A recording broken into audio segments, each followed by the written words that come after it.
तो last video तक हम लोग सब खत्म कर चुके थे।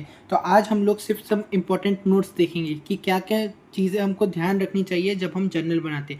तो सबसे पहला जो पॉइंट है वो है नरेशन इज़ कंपलसरी। मतलब जब भी आप अकाउंट्स बनाते हैं तो उसके नीचे आपको नरेशन लिखना ज़रूरी होता है। नरेशन लिखना क्यों ज़रूरी होता है? ताकि लोग अंडरस्टैंड कर पाए, और नरेशन नहीं लिखेंगे तो आपके मार्क्स भी कट सकते हैं एग्जाम में, समझे। फिर दूसरा है for an asset any expense till the asset is put to use will be added to the cost of asset.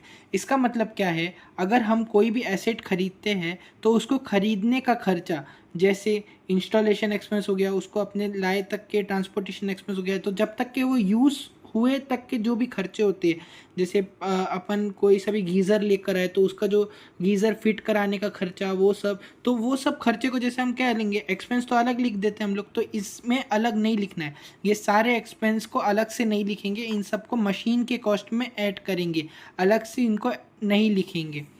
और ये चीज़ याद रखिए कि ये सिर्फ एसेट के लिए एप्लीकेबल होता है, बाकी गुड्स के लिए एप्लीकेबल नहीं होता।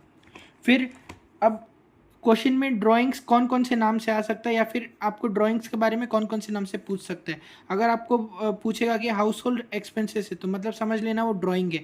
अगर आपको बोला कि पर्सनल एक्सपेंस है मतलब वो भी ड्राइंग है। इनकम टैक्स है, डोमेस्टिक एक्सपेंस है, life insurance premium, normal premium नहीं, लाइफ इंश्योरेंस प्रीमियम मतलब समझ लेना वो ड्राइंग से अकाउंट होता है, समझे। नॉर्मल इंश्योरेंस प्रीमियम अलग से दिखाया जाता है। फिर उसके बाद फायर इंश्योरेंस प्रीमियम ये सब अलग से रहेगा, स्टॉक इंश्योरेंस प्रीमियम अलग से, लाइफ इंश्योरेंस प्रीमियम को ही हम ड्राइंग्स बोलते हैं, ठीक है। न्यूज़पेपर, अगर आपका न्यूज़पेपर कभी बेचे या फिर खरीदे तो वो जो न्यूज़पेपर एक्सपेंस है उसको आप ऐसे नहीं लिख सकते न्यूज़पेपर एक्सपेंस, ऐसे छोटे मोटे खर्चे को आप मिसलेनियस इनकम या फिर मिसलेनियस एक्सपेंस के तरीके से रिकॉर्ड करेंगे। टेबल या चेयर खरीदे तो टेबल चेयर को टेबल चेयर नहीं लिखेंगे, उसको फर्नीचर बोल के लिखेंगे। कंप्यूटर और प्रिंटर जैसे यूज़ कर रहे हैं तो उसको अलग से कंप्यूटर प्रिंटर बोल के नहीं, ऑफिस इक्विपमेंट करके बोलेंगे। फिर इलेक्ट्रिक फैंस या फिर ट्यूबलाइट या फिर इलेक्ट्रिसिटी से रिलेटेड कोई सा भी आइटम है, जैसे बल्ब, ट्यूबलाइट, फैन हो गया, तो उसको हम लोग फिक्सचर्स बोल के लिखेंगे। पेन, पेंसिल, नोटबुक जैसा चीज़ें खरीदे या बेचे तो उसको ऐसे नहीं लिखेंगे, उसको स्टेशनरी बोल के लिखेंगे। और पोस्टेज स्टैम्प्स को हम लोग कैसे लिखेंगे? पोस्टेज करके लिखेंगे। पोस्ट ऑफिस से रिलेटेड जो भी चीज़ रहेगा उसको पोस्टेज बोल के लिखेंगे।